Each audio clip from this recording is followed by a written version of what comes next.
Following the relative success of Godzilla vs. Kong at the worldwide box office in 2021, a sequel was quickly greenlit, with Adam Wingard returning to direct, the first director of the Monsterverse to do so, signaling that this cinematic universe finally had a solid sense of direction after the financial disappointment of 2019's King of the Monsters. Also returning was some of the actors of GVK, including Rebecca Hall, Kaylee Hottle, and Brian Tyree Henry, and so the stage was set for the amusingly titled Godzilla Kong: The New Empire, which sees the return of two of cinema's biggest stars, this time for a team-up, and the result is one of the most absurdly amusing and surprisingly emotional modern kaiju films of the last 25 years.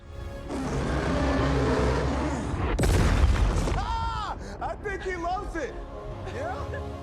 With the defeat of Mechagodzilla at the combined hands of Godzilla and Kong, both monsters established themselves in different parts of the Earth, with Godzilla dominating the surface world, while Kong makes his home below in the Hollow Earth. The giant ape finds his home quite lonely, though, and spends his time searching for more of his kind. Everything changes when he explores deeper into Hollow Earth, where he encounters a young great ape, which coincides with a mysterious signal that causes Godzilla to begin charging up, as if he is preparing for another massive fight. Seeing the potential trouble brewing, Monarch sends a small team led by Kong expert Dr. Ilene Andrews to investigate, where they discover that another ancient evil is rising to reclaim the planet.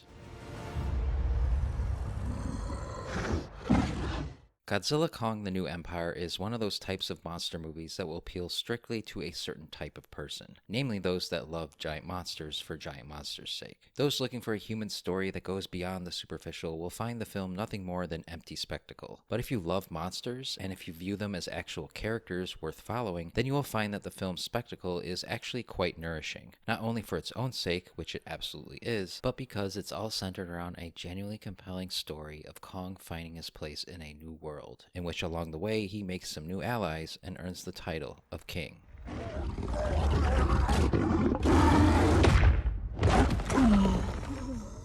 Indeed, Kong is the main character of this film, and it makes no apologies for it, which is its greatest strength, both narratively and emotionally. There are long stretches where there are no humans on screen, just Kong, using facial expressions and body language to convey a really sympathetic and relatable character. In fact, the film peaks in the scene where Kong discovers the lair of the Scar King, the revelations and subsequent drama of which is all told without a single word of dialogue, and yet you understand everything that's going on with succinct clarity.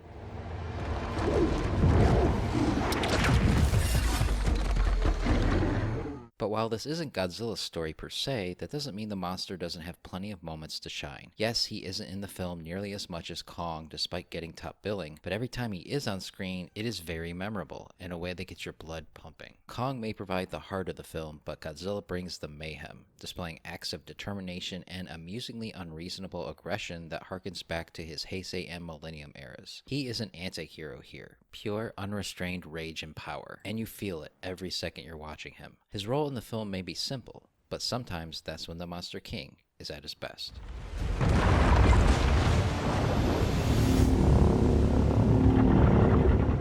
Perhaps most surprising of all is that despite its focus on the monsters, the human cast of GXK is actually no slouch either, and in fact is balanced quite expertly with the kaiju carnage. This is a small cast composed of light, breezy characterization that only does as much as it feels it needs before moving on. This gives the film a whip-snap pace that keeps you entertained all the way through. More impressive is that amidst all of this, there is decent human drama here regarding Ilene and Gia. Nothing spectacular or mind-blowingly moving, but their mother-daughter relationship is given just enough attention that it might ever so slightly tug on your heartstrings. Bernie and Trapper bring the levity, both of which have pretty good comedic timing and chemistry, with Trapper in particular, played by the always charming Dan Stevens, being a great new addition for his chill, laid-back admiration of the monsters, effectively making him an audience surrogate. Maybe the Titans are here to remind us. I think that there is something seriously wrong with you. Of course, as good of a heartfelt popcorn flick GXK may be, it does suffer from the same issues as its predecessor, just less so. The script is pretty sloppy, and relies on a lot of narrative shorthand, massive exposition dumps, and illogical developments to push the story forward to get to the monster action it knows you're really here to see. One in particular is so egregious it comes out of nowhere, with no setup and every convenience it needs to make it happen. The villainous Scar King also feels underdeveloped because he is introduced very late into the film, which undercuts the sense of danger the film wants you to feel regarding him. Also, the score by Tom Hulkenberg remains rather unremarkable. Though bolstered partly by an 80s synthwave soundscape, most of it is standard big-budget Hollywood fare that doesn't stand out in any particular way.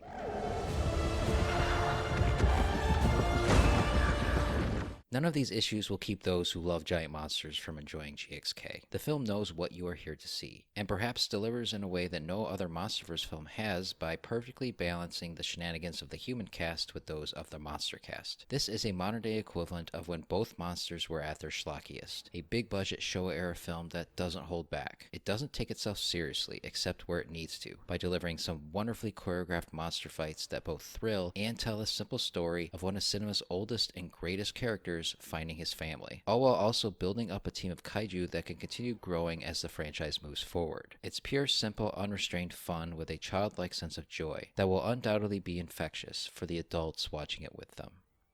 For more reviews and opinions on all things Godzilla and Kong, subscribe and stay tuned to Up From the Depths.